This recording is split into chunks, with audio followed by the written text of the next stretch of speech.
Hey everybody, it's Machina D. The D is for distinction because I'm just a grade above the rest. What can I say? I'm just kidding. So much for you guys. I'm doing this video because tonight is the second night in a row that I have been able to sleep in my room all alone because both of the youngest babies are now sleeping in their rooms all night. Now last night I had to wake up my 1-year-old woke up to nurse, so I went in the room and I nursed him on both sides, put him back in the playpen. Put him back in his crib. Of course, he was crying. You know, he noticed what was going on. He knew I was about to put him back in there, but I knew that if I took him out, and brought him in this room, that I would have completely ruined it. I would have set a trap for myself. Yes, I'm smoking a cigarette. Okay? So I nursed him. I put him back in his bed. I covered him up. I gave him a few pats and told him I loved him. And I quickly exited the room. Left the door on a crack. It's a little bit of light coming on the inside, so he wouldn't be in the completely in darkness. And I'd say after probably about 10 minutes, he calmed down and he went to sleep. And that was a nerve-wracking experience. Not initially putting him in bed at bedtime, but knowing that he needed to nurse, knowing I would have to go and wake him up or go and feed him. I wasn't sure how I would be able to not bring him in the room. I just kind of had to make up my mind. I mean, it took like a couple milliseconds. I had to just make up my mind, stand my ground, not to bring him back in here. Because, like I said, I knew that if I brought him in here, it would have been over. I mean, it would have been over. I couldn't have him sleeping in his room, in his own bed, the first time, and not the first night. I mean, if I'm going to really feel bad and give in, let it be 2 weeks from now, once something is established. But not the first night, because then he's going to think that he can just come back in here. All I got to do is wake up, holler and scream, and see if I can get just a little bit of snot to fall out of one of my nostrils, and Mommy will take me in the room and everything will be fine. So I didn't want him to think that. And it worked out. He put him back in there. He went back to sleep. And I'd say about 8 o'clock, he woke up, ready for the day. So that's pretty good. And he got to spend that time with his mommy that he wanted so badly. Excuse me. And it worked out. So tonight, I will admit that he had a late nap this evening.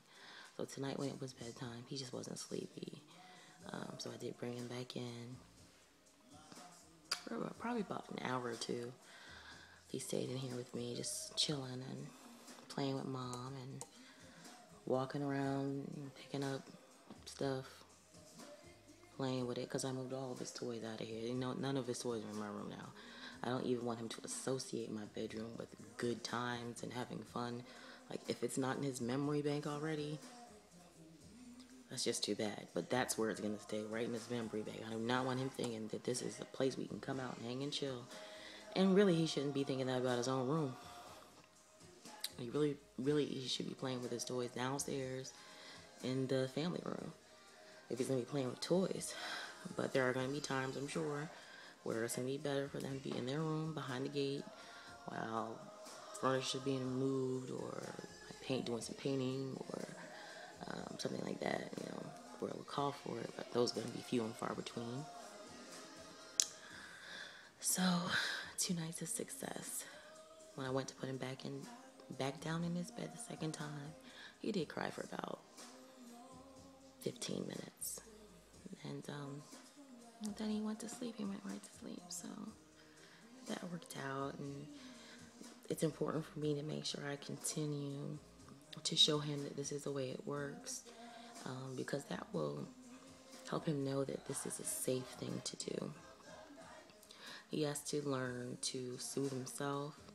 He does not need me for those things. And these are the kind of things that will help him, even though he's very young right now. These are the kind of things that will help foster him to eventually grow to be a very strong black man. He needs to be sure of himself. It's the small things that we do as parents like these, making sure that he goes to bed in his bed at bedtime. That sets the stage for the rest of their life. Sometimes I don't think we're so worried about our heartstrings being pulled by them, because they know how to do it, don't they? They know how to do it. So worried about our heartstrings being pulled that we kind of lose focus and sight on what our job really is, and that's to prepare them for life, and that starts at birth. The bonding, making sure they eat, making sure they're clean, making sure they're children and that they play, because children learn through play. We learn from talking with others, reading books, watching TV, unfortunately, listening to the radio, and life experiences, because mentally and emotionally we can deal with that. But they learn through play.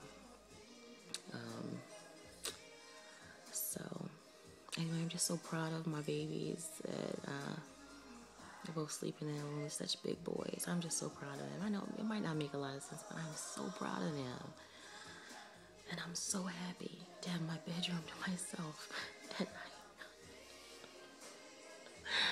I cannot lie. I'm just super excited. It's just awesome. So, thanks for watching my video. And anybody out there who's struggling to put their children in bed at night, keep putting them back in their bed or back in your bed.